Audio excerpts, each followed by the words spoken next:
What's going on, Eagles fans, and welcome to another episode of Eagles Latest right here on FanArch.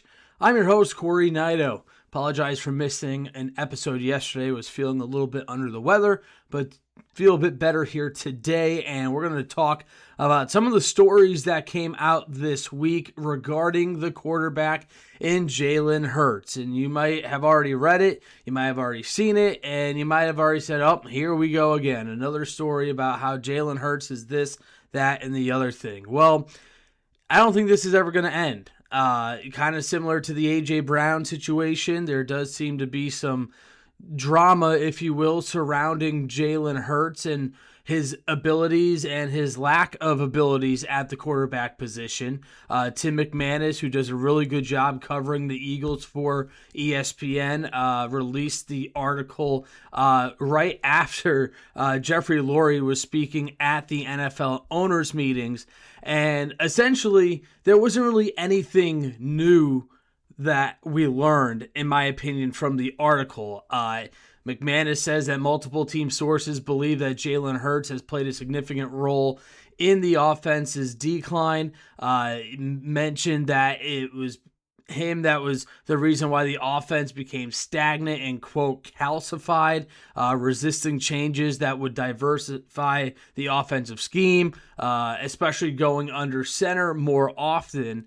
And Jalen Hurts has said in the past he's going to want the offense to look the way he wants it to look. Now, that could be frustrating to offensive coordinators and players, and that's potentially why the offensive coordinating position for the Eagles wasn't that attractive of a position. Now, yeah, they did hire some of the big names available, but those big names opted to go elsewhere. So perhaps that's the reason why, is because they know that Jalen Hurts wants to stick to what he knows best, and there's no wiggle room to change the offense for the Philadelphia Eagles. Now, again, they've had a lot of success with Jalen Hurts as the quarterback, right? I mean, he's won over 60% of his games. He's won an MVP in the Super Bowl. He's taken the team to 2 Super Bowls. Obviously, they relied on Saquon Barkley heavily 2 years ago to get to the Super Bowl, but Jalen Hurts did win them that big game against Kansas City along with the defense because Barkley was bottled up. So, Jalen Hurts has shown flashes of being a legitimate quarterback in the NFL. There's no doubt about that. However, he just doesn't put up a ton of numbers. Now, some fans might not care about that, and they just say, hey, if we win by 1 point, if the Eagles can eke out a win, then they eke out a win. But the offensive talent is there, and it's certainly been a tumultuous couple of seasons now offensively.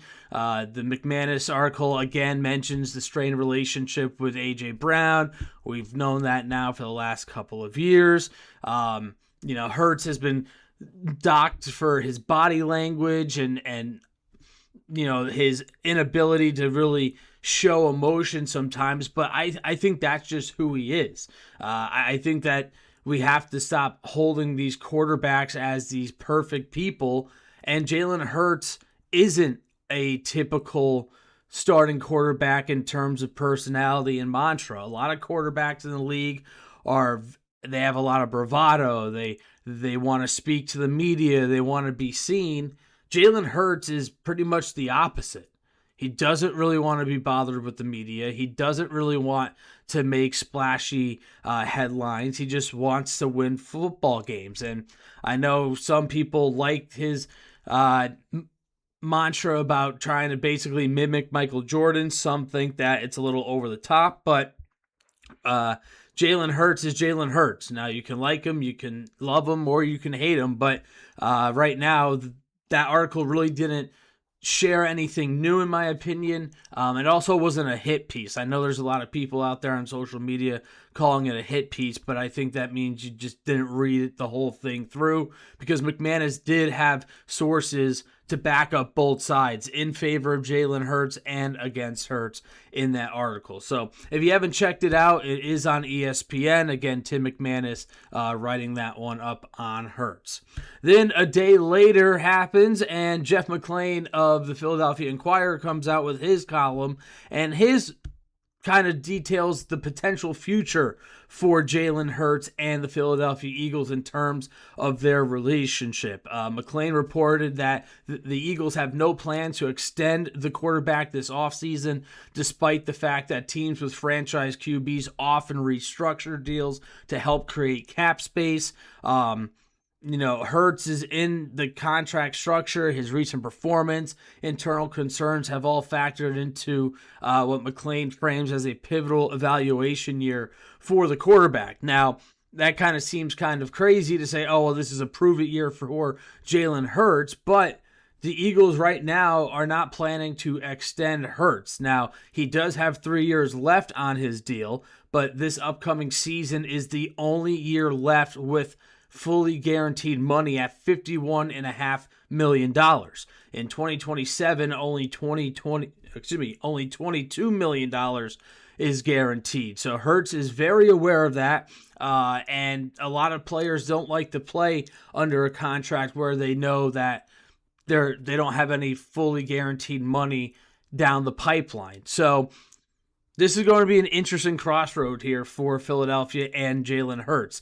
The Eagles essentially aren't saying that they're parting ways with Jalen Hurts moving forward, but they are also kind of indicating that they need to see more from Jalen, especially after the last 2 seasons where he was near the bottom of the league in passing efficiency. So this is going to be an important year for not only Hurts, but for other players as well. We talked about the likeliness that maybe Cam Jurgens Landon Dickerson and Lane Johnson might be retiring.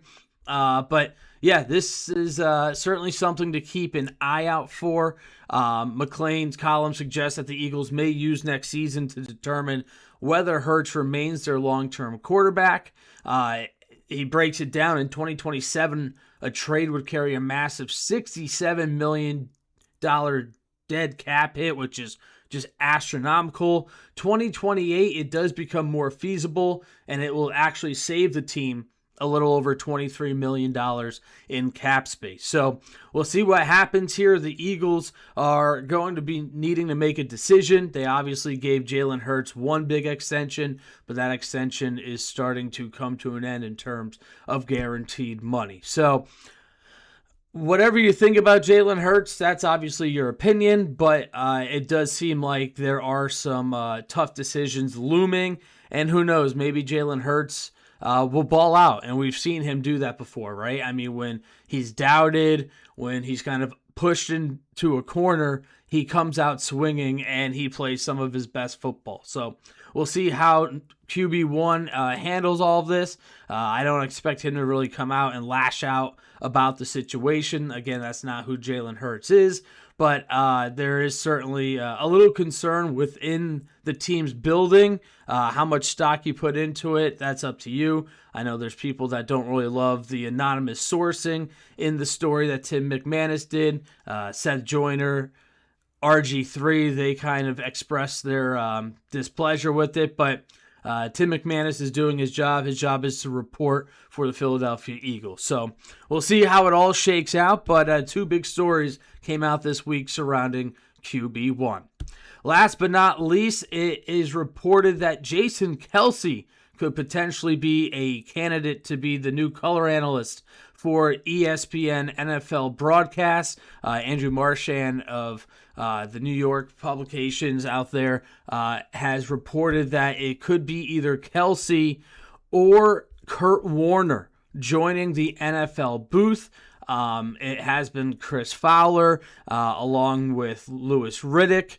Kelce, again, is starting to expand a little bit. ESPN is sending him to the Masters this upcoming week, serving as an on-course reporter during the par 3 contest in Augusta after making his debut earlier this month. So Kelce's still doing his thing, but right now ESPN is expected to change its number 2 NFL game calling team of Chris Fowler, Dale Orlovsky, and Louis Riddick Jr., and it might be Jason Kelce finding his way into the booth. Obviously, we've seen Kelce a lot in different capacities, mainly on ESPN's panel for the pre-game, halftime, and post-game shows on their ESPN broadcast. So more Jason Kelce for those who are huge fans of Kelce.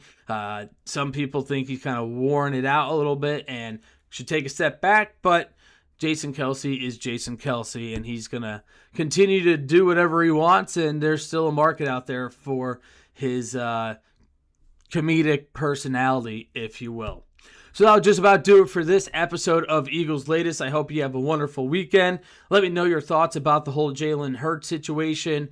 Are you a big fan of Jalen, or do you think that maybe the Eagles should move in a direction away from Hurts in the next couple of seasons? We'll love to know your thoughts. Hit that like button, drop a comment, and most importantly, hit that subscribe button. I appreciate all the support. Have an awesome weekend, and we'll talk more birds starting on Monday.